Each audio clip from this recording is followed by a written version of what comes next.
Alright. Yeah, so medyo na-late lang ako ng FB Live today.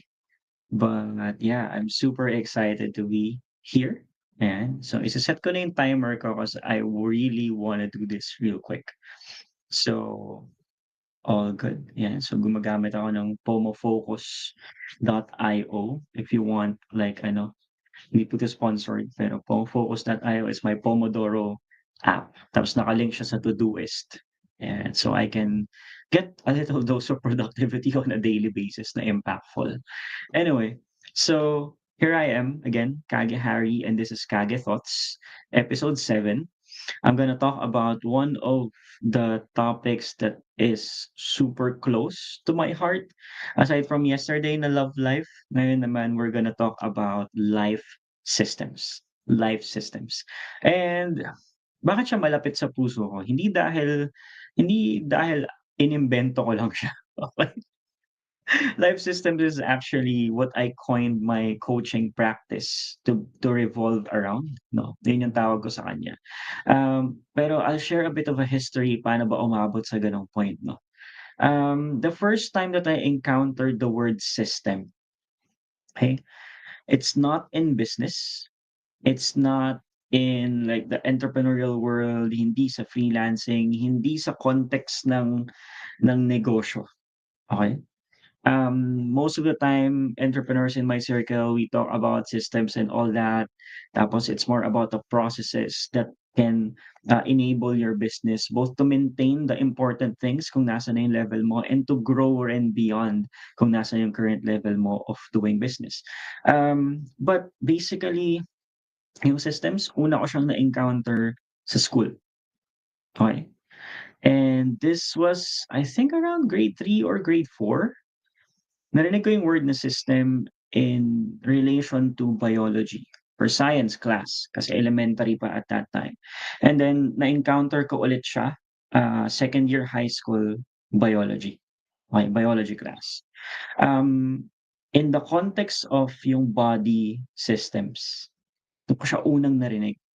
So, kung naaalala niyo yung lessons na circulatory system, the skeletal system, the nervous system, the digestive system, all of these things na bumubuo ng functions ng paano nagfa-function yung different organs in the body, 'di ba? From cell forming tissue, forming organ, ta's every organ has a function, ta's nagwo-work sila all together to keep things healthy and to enable you as well to like grow older in the safest manner possible as long as your systems are in place, right? So the idea with a system, ang understanding ko sa kanya ever since, hindi talaga sa business context. It's a bunch of things working together para maging maayos yung kabuuan. Okay? So there are three layers to that. There are the elements involved. Okay. So in analogy, gawin ko ng rectang analogy yung ano, yung body systems natin. There are elements involved. So in the body system, there are different organs, 'di ba? So yung heart, yung lungs, yung brain, all of that has specific functions. So there those are the elements. And then yung second thing is process. Merong processes. So yung mga elements na yun, meron silang ina-undergo na specific process. Okay? So yun yung usual na ginagawa nila. Like example, the heart pumps blood, 'di ba? Nervous system, yung nerves make you feel certain things. So mga gano'n. So meron silang usual na process na dinadaanan, mga step by step na nangyayari, okey? And then yung pangatlong element is merong result, okey? So there's the elements, there's the process, and there's the result. That's the basic thing about systems. Okay?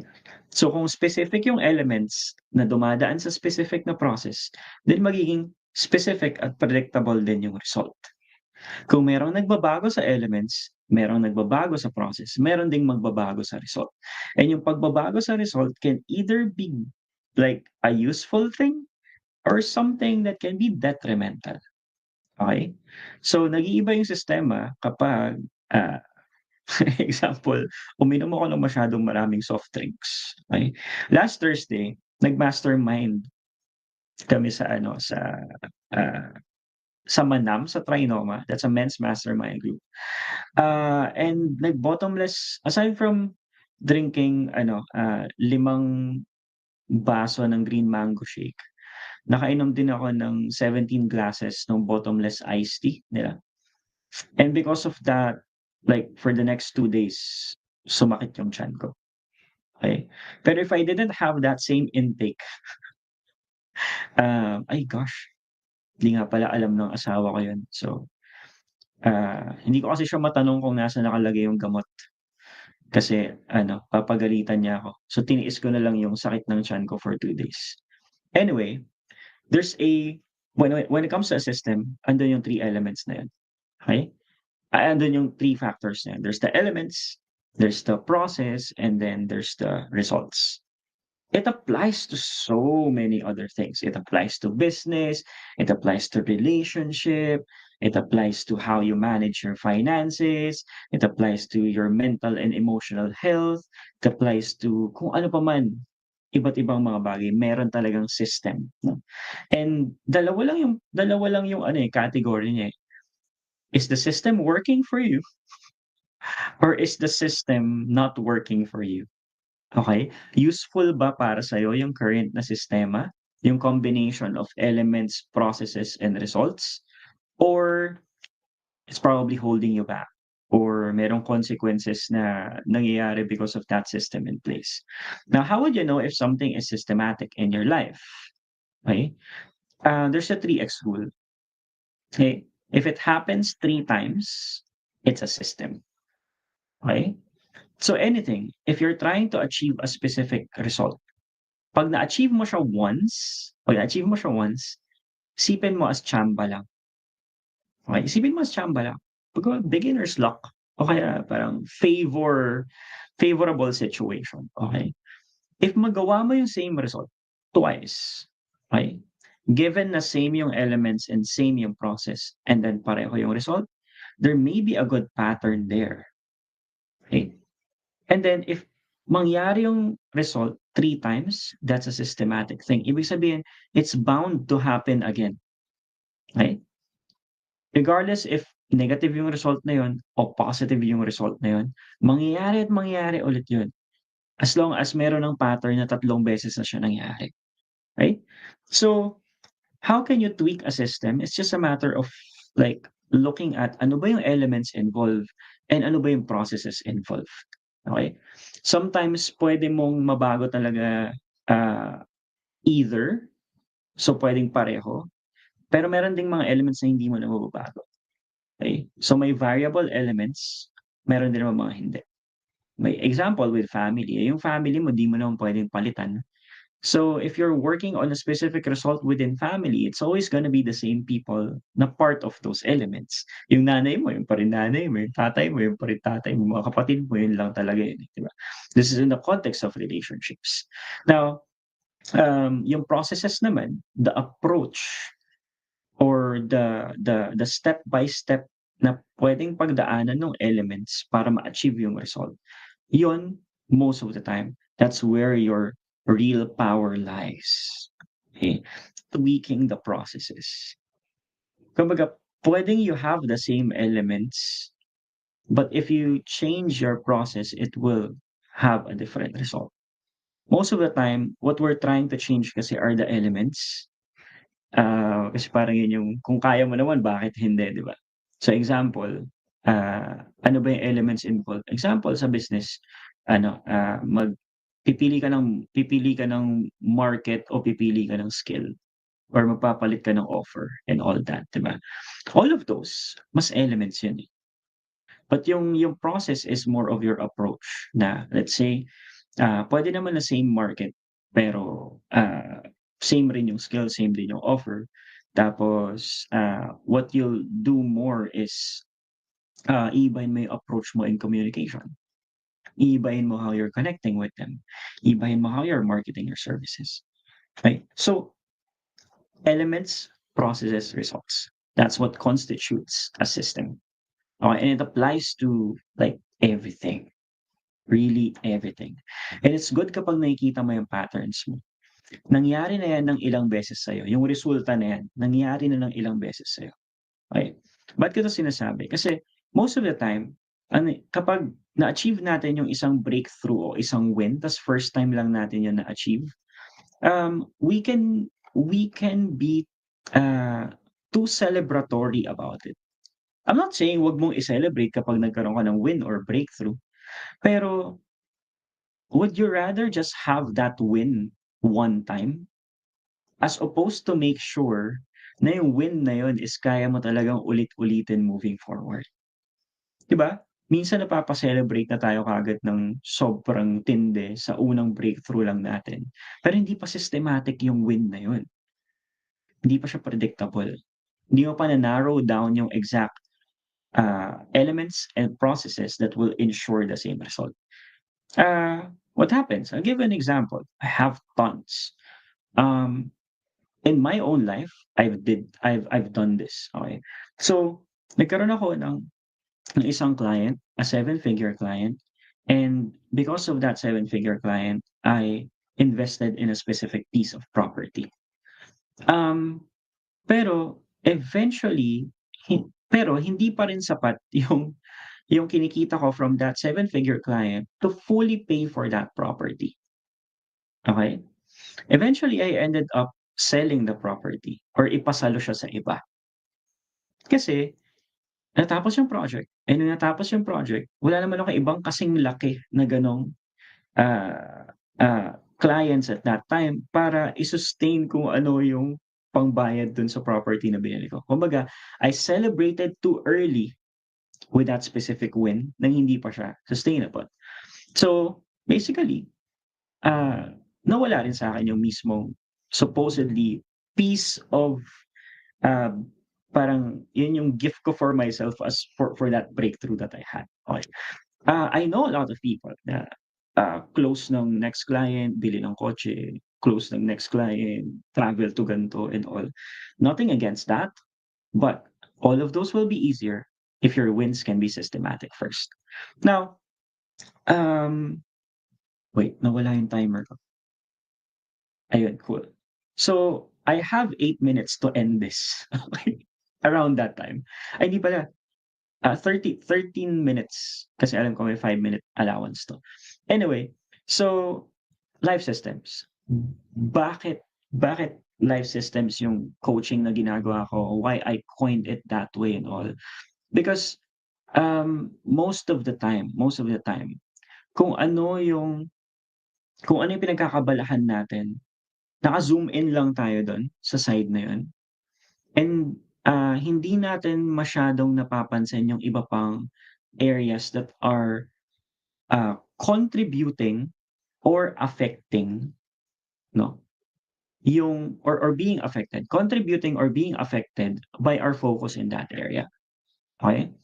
So, concrete examples, I have a coachee who's a seven-figure agency owner, um, and was so busy with her agency to the point na ang napagbubuntunan niya ng stress is yung anak niya, okey? Like, from the looks of it, from the viewpoint of other people, um, the person seems successful, but from the viewpoint of the person, she feels defeated. Kasi yung relationship niya with her daughter is not really at a level that she wants. And bakit siya nag-start ng agency? So we dive into it. Nag-start siya ng agency kasi she wants to have better relationships with family, right? Minsan we can get caught up yung English ko like nauubos. We can get caught up in a specific like tweaking and all ng isang system when in actuality there are different systems in place in our life na hindi natin nabibigyan ng proper attention, energy, and time. Okay. na kung sakaling yun ay mabibigyan natin ng proper energy, attention, and time just by being aware about it and puwede mong timplahin ng mas maayos, then that's you living life on your own terms. Kaya siya life systems. Kasi it's not just about being the best in your business. It's not just about being the best at your relationships. It's not just about being the best, like, in taking care of yourself and growing as a person. It's about all of those things combined. And I know it's ambitious. I know I know na of in a world that's marketing saturated, it's best to pick a market, find a niche, like, all that, and mas mag-narrow down lang on specific results you can provide. My multi-potentialite self just won't allow me to to do just one thing. I wanna cover all of it. I wanna cover life itself and the different areas that are involved in the whole thing. Because I'm not coaching just for other people. I'm coaching because I'm a student of life. I'm continually exploring things and learning and expanding and trying things out and applying, experimenting. I mean, life systems to me is a playground for myself. And whatever I am discovering for myself becomes available for the people that I can journey with. So, I mean, within life systems, which is what I do, you won't really find like a super formal like coach. Actually, many times it's basically just filling in the gaps. So, structure-wise, we'll work on your structure. If wala kang structure, we'll work kung ano yung meron ka. But it's just a matter of filling in the gaps, being clear about what's missing, and then doing something about it, one step at a time. Because madalas minamaliit natin yung small changes in other areas. Pero, example, alam niyo ba kung gaano ka-compromise yung decision making mo as an entrepreneur if kulang yung tulog mo? Like, kung puyat ka, 50% of your brain power is already lost. Pero sobrang daming entrepreneurs and freelancers in my circle take pride in, "Oh, nagpupuyat ako kasi I'm working on my business." Totally fine, but only up to a certain point. Kasi if lumampas na siya dun sa healthy, eventually magba-backfire siya, eh. Sisingilin ka rin ng katawan mo. So it's really just a matter of awareness. Why am I coining it life systems? Kasi nga it covers everything. There's the self area, which is your personal well-being. There's the social area, which is your people relationships. And there's the success area, which is your preferred lifestyle, including your business and your cash flow, income streams, and all that. Um, and the idea is it's just about finding the gaps. So even with body systems, kahit perpekto yung circulatory system ko, if yung digestive system ko is out of place, maapektuhan pa rin yung circulatory system. Kahit yung bone structure ko and all, like skeletal system ko sobrang solid, but if yung nervous system ko may tama, then apektado pa rin yung whole thing. If one part of the body doesn't function well, it will drag all the other parts of the body down, right? If something is too damaged na, 'di ba? Then it will eventually render damage as ripple effects dun sa iba pang parts of the body. That's how it is with life as well. If naalagaan mo yung sarili mo, all good. If naalagaan mo yung relationships mo, all good. If naalagaan mo yung preferred lifestyle mo, all good. But everything within that mix needs to have an intentional effort para maalagaan ng maayos. Walang puwedeng kalimutan, walang puwedeng pabayaan, okay? Um, yeah, that's life systems in a nutshell. I hope you got something out of this, something to think about. Every person, regardless kung gaano na okey yung life niya, gaano siya kasaya, gaano siya ka-satisfied, merong mga bagay na, kailangan niya pa rin mas bigyan ng pansin. And actually, last 5 minutes, I'll yung idea with this, madalas madalas kasi iniisip natin meron lang tayong kailangang ayusin kapag magulo yung mga bagay, okey. Example, kunyari depress ka tapos hindi nangyari yung mga gusto mong mangyari, tapos magulo yung relationships mo. Kumbaga 'pag nasa rock bottom ka, gano'ng feels, mas dun lang feeling natin merong kailangang ayusin 'no. Kumbaga problem-based yung approach natin, sa pag-live ng life. Parang, "Oh, may problema ako ngayon, sosolusyunan ko ngayon, ta's may sunod na problema, sosolusyunan ko, may sunod na problema, susolusyunan ko." That's the usual pattern that I see. It's just about fixing, fixing, fixing, fixing kung ano yung next thing na feeling natin is out of place, okey? However, if you get to a certain place of stability, okey, it's not just about fixing something na, eh. It's about paano mo mapo-prolong yung level kung nasaan ka na. Kumbaga paano mo siya ma-me-maintain and paano mo siya maggo-grow, 'no? Yun yung pinagkaiba, eh. Kaya kaya most people andun sila sa fixing, fixing, fixing kasi most people are not yet in a stable place, okey?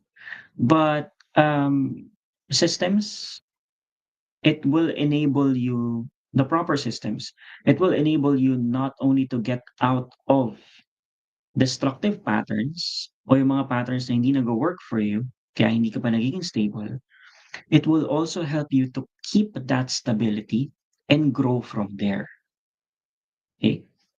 Um, so yung ibang mga tao I have 3 minutes. So yung ibang mga tao ang nangyayari is, napapabayaan nila yung maintenance mode.